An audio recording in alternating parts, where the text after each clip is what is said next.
Welcome to the chemistry class, and today I'll start a new chapter, and the name of the chapter is equilibrium. I hope that all of you understand about equilibrium. Okay, where the rate of the forward process and backward process is same. Okay, suppose if we go 2 steps ahead or forward and then 2 steps back, then what will happen? If we continue the process, we will remain in the same position. There will be no advancement. So this is called equilibrium. Okay. Now in our syllabus there are 2 types of equilibrium. One is chemical equilibrium and another is unequilibrium. So today we will discuss or start the chemical equilibrium. Equilibrium is defined as the state of a process in which the properties like temperature, pressure, concentration, etc. of the system do not show any change with the passage of time. One thing we have to remember, that equilibrium is not static, but it is dynamic in nature. Both forward and backward process is going on, but the rate will be same, with the same rate. Okay.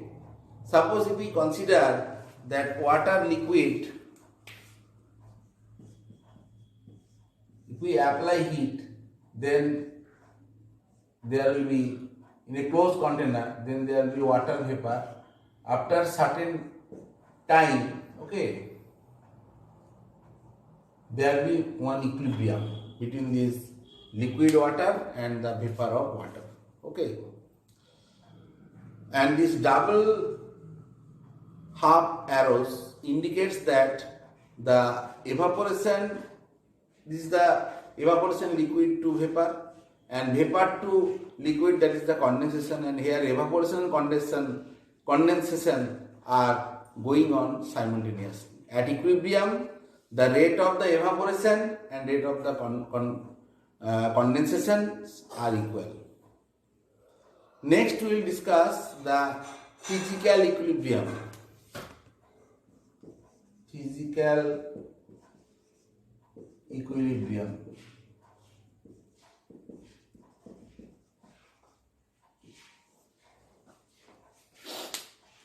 We know that matter exists in 3 states, namely solid, liquid and gas, and the equilibrium associated with the changes in states, okay, are solid to liquid.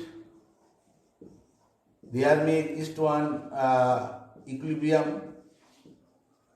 Then liquid to gas, there may be exist equilibrium, and directly solid to gas. Directly solid to gas.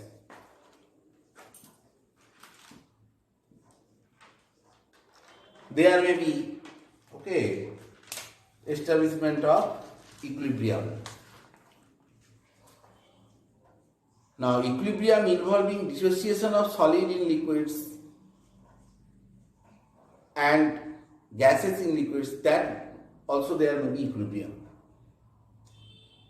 Now, general characteristics of physical equilibriums are, in case of solid to liquid equilibrium, there will be 2 phases, one is solid and another is liquid, and that will coexist only at a definite temperature. Suppose at melting point, when solid is melting and liquid is also there, so definitely there exist 2 phases. In case of liquid to gas equilibrium, the pressure of the vapors above the liquid has a constant value at a given temperature, and in case of dissolution of solid in liquids, the solubility has a fixed value at a given temperature.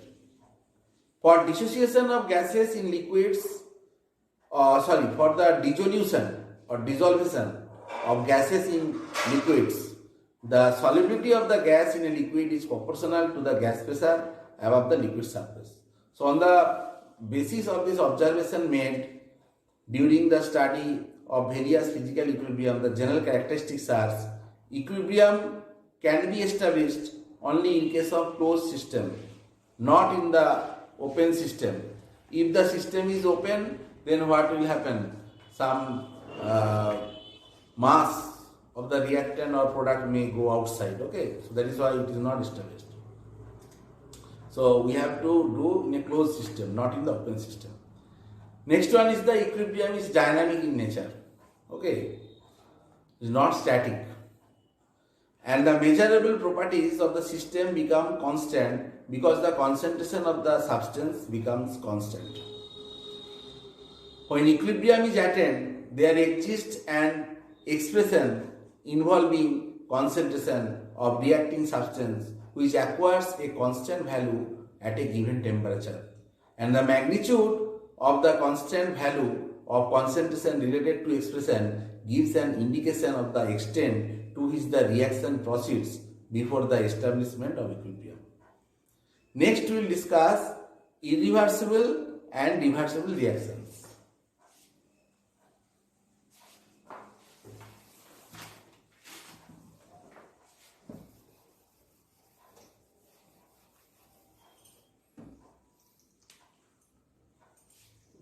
Irreversible and reversible reactions. Now, what are the irreversible reactions?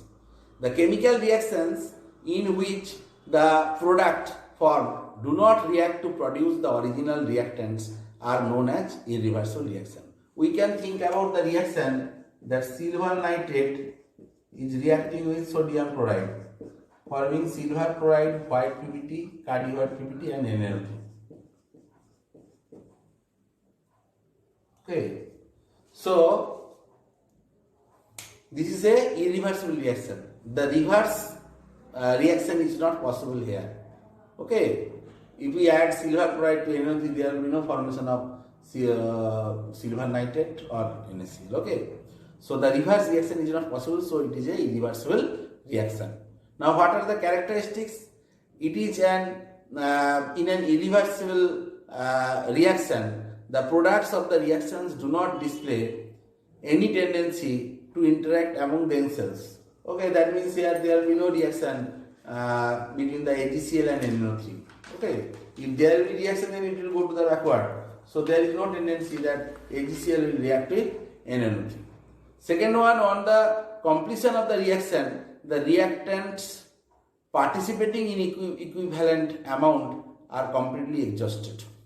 Okay, and third one is the reactions are accompanied by decrease in Gibbs energy. So definitely here delta G is less than 0. Okay, at equilibrium there will be delta G is equal to 0, but that is irreversible reaction and is spontaneous reaction. So here there will be decrease of Gibbs energy. Next we will discuss one reversible reaction. Okay, now what are the reversible reactions? The chemical reactions in which the products of the reactions can also react with another, okay, under suitable conditions to produce back the original reactants, okay, are known as reversible reactions. We know that the reaction between iron and steam, okay, that means red hot iron and steam, that is a reversible reaction. We are writing the reaction here, that is thrice Fe is reacting with 4H2. Here this is the red hot and this is the steam. Definitely there will be formation is a reversible reaction. We are giving the sign, okay, the reversible sign forming Fe3O4 plus hydrogen. Okay, So this is the reaction, okay, and this is a reversible reaction. In such equation, the reactants and products are separated by this double-headed arrow. This is indicating that it is a reversible reaction, and the reversible reactions can be made to take place on either side by changing the reaction condition. Haber's process, that is nitrogen and hydrogen is combining forming the ammonia gas, okay, and in contact process sulfur dioxide is combining oxygen forming sulfur dioxide gas. So these are the examples of reversible reaction. Next we will discuss the characteristics of reversible reactions. So in a reversible reaction, forward as well as backward reactions occur simultaneously. In such reactions, reactants never get exhausted, and in such reactions after some time the rate of forward reactions becomes equal to the rate of backward reactions and equilibrium state is established. And at the equilibrium state, Gibbs energy definitely will be delta G is equal to 0. Okay, Gibbs energy will be 0. And actually what we are telling that someone is irreversible, reaction is irreversible, actually no reaction is truly irreversible. And the reaction which are seemingly irreversibles are not 100% complete. We know that according to chemical kinetics also will never get the 100% product or 100% yield of a reactions from a chemical reaction. That means not any reaction is 100% complete. So from here we can also tell that no reaction is truly irreversible. All reactions are actually reversibles. Okay. Next we will go to the chemical equilibrium. Okay.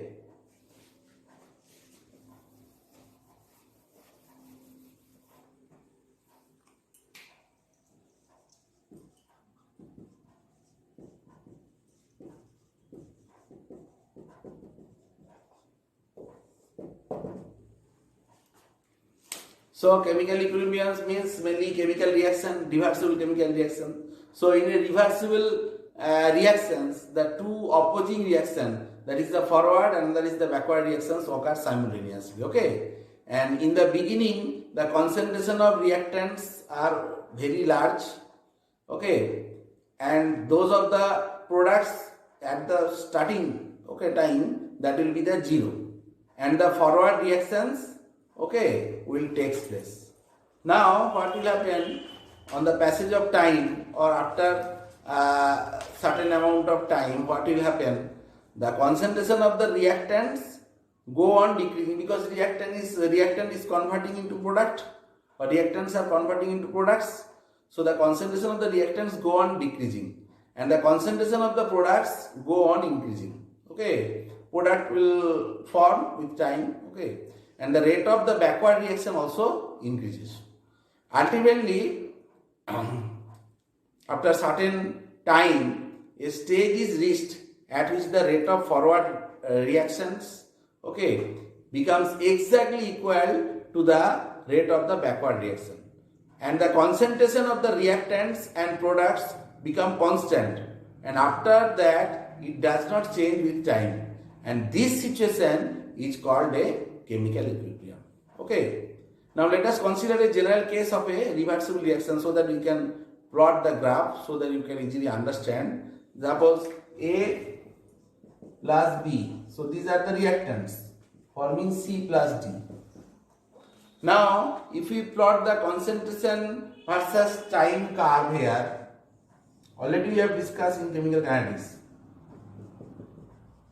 X-axis we are plotting time and y-axis we are plotting concentration.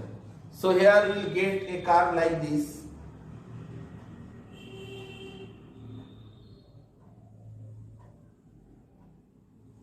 Okay, so now here these two things are parallel, almost parallel.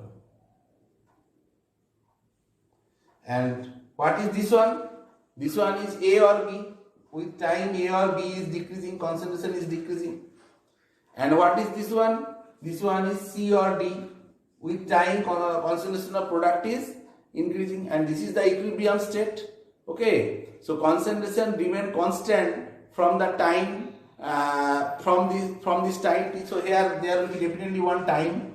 So at this time the concentration remain constant. Okay, that means the product as well as the reactant and onward. Hope you can understand. And another way, if we draw the plot of curve, that is the rate of reaction versus time. This is the rate of reaction. This one is time.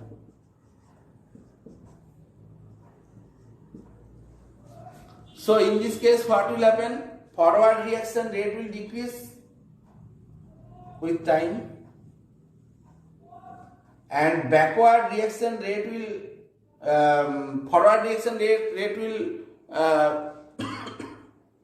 decrease with time, and backward reaction rate will increase.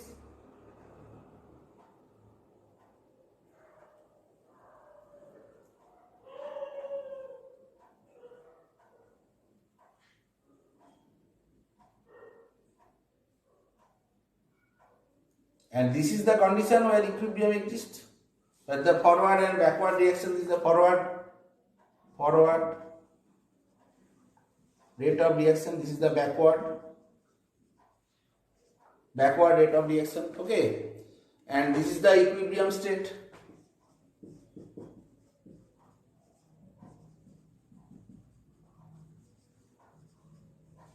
Okay, hope you can understand from this graph. Okay, next we'll discuss the characteristics of chemical equilibrium. First one is the constancy of properties. The observable properties of a system such as pressure, concentration, color, etc. become constant after the attainment of the chemical equilibrium. Next one is the chemical equilibrium is dynamic in nature. Both the forward and the backward reactions continue even after the attainment of equilibrium, but the two opposing reactions rate becomes equal. Okay, since both the opposing reactions continue even after the equilibrium has been reached, therefore the chemical equilibrium is called dynamic equilibrium. Okay, next one, the equilibrium can be attained only if none of the products is allowed to escape. Chemical equilibrium is involving gases. Okay, then what will happen? If we think about a closed vessel, then there will be no problem. But if the vessel is opened, then some gas will go out, may go out. Okay, from the reactants or from the products, may escape from the vessel, and the equilibrium will be disturbed, and the reaction will no longer remain reversible. Hope you can understand.